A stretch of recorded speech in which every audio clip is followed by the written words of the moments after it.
ठीक हो बेटा। आज कुछ नियम था उसको मुझे बताना था, फिर उसके बाद में हम लोग पढ़ेंगे अगला चैप्टर। ठीक बेटा।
एक सवाल जैसे आपका फंस गया था, उसमें का एक वाला सवाल नहीं आ रहा था, है ना, उसका हल नहीं आ रहा था।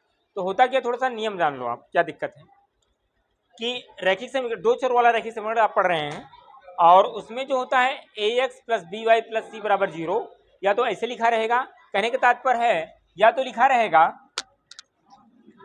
3x plus 2y is equal to 2, या कुछ भी लिखा रहेगा 7, या तो ऐसे लिखा रहेगा, या क्या लिख सकते हैं, या इसको ऐसे लिख सकते हैं 3x प्लस 2y और ये वाला इधर पक्षांतर हो जाएगा तो -7 बराबर 0।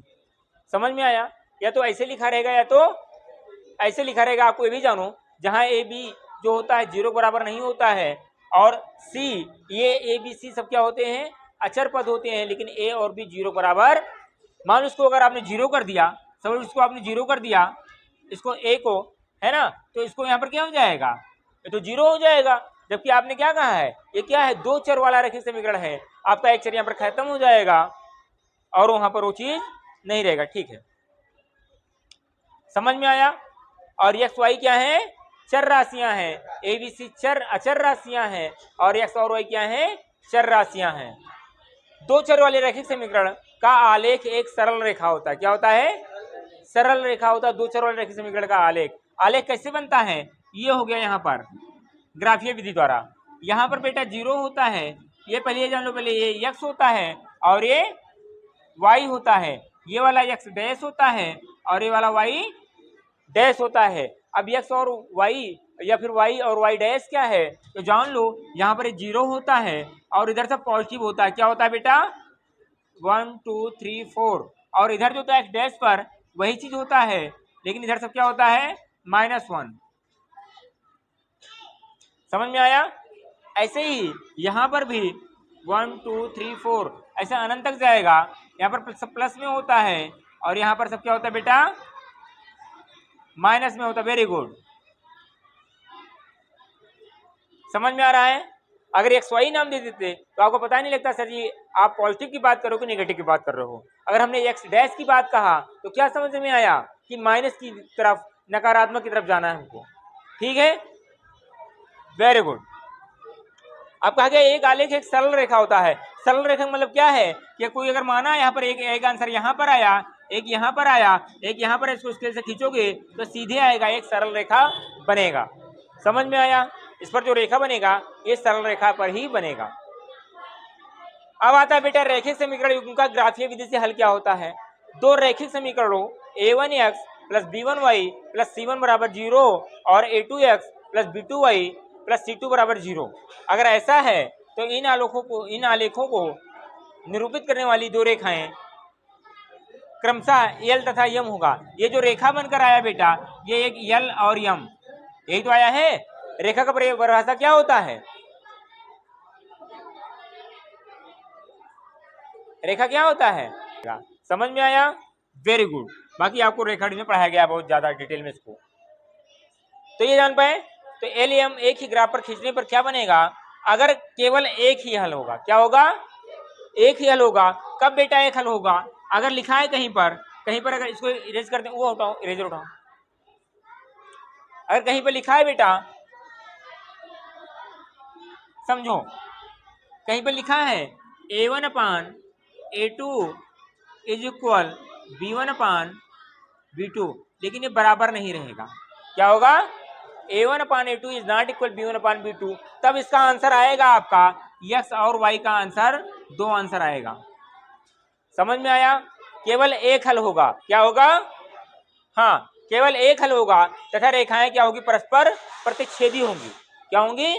प्रतिच्छेदी का मतलब क्या है कि जो हमने बताया अभी आपको कि बेटा यहाँ पर जो आपने बनाया x और y है ना, एक रेखा यहाँ से आया आपका और एक रेखा इधर को गया, तो यहाँ पर जो प्रतिच्छेद किया गया, ये जो प्रतिच्छेद किया गया, यही इसका हल होगा।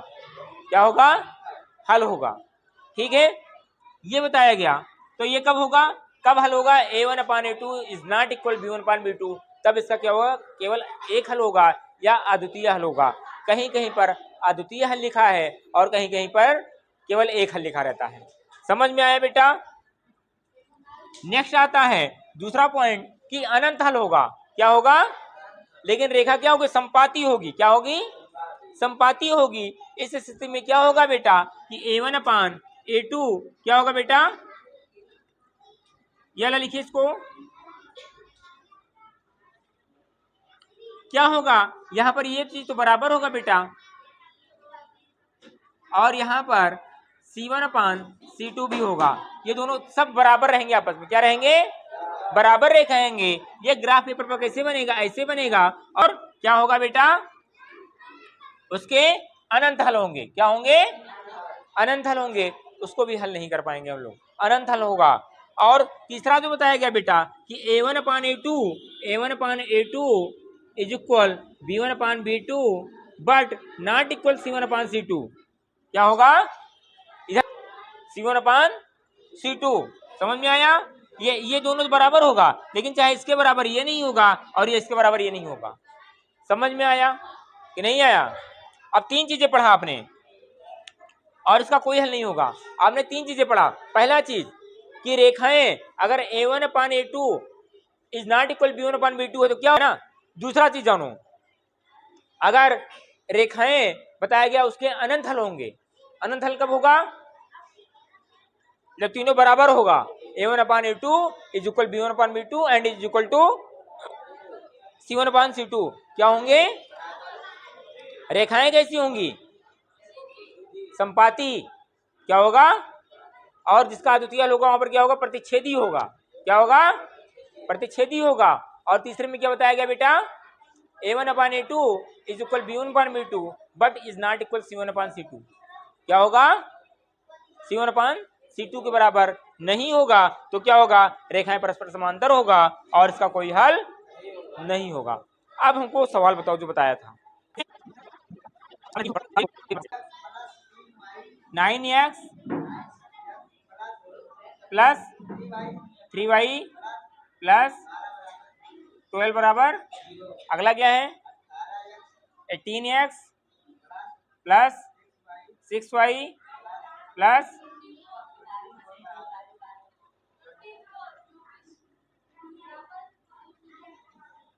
ये समीकरण फर्स्ट है। और ये क्या है बेटा?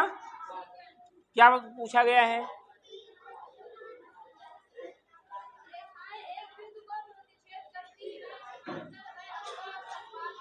हाँ, तीन चीजें पूछा गया है। क्या कहा गया है कि क्या ये रेखाएं प्रतिच्छेदी हैं? क्या पूछा गया है?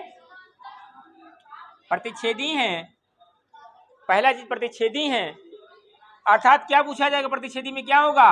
अब आपको तुरंत याद आना चाहिए, a1 upon a2 is not equal b1 upon b2। और इसका हल क्या होगा? अद्वितीय हल होगा। क्या होगा? अद्वितीय हल होगा। तीसरा क्या कहा गया है?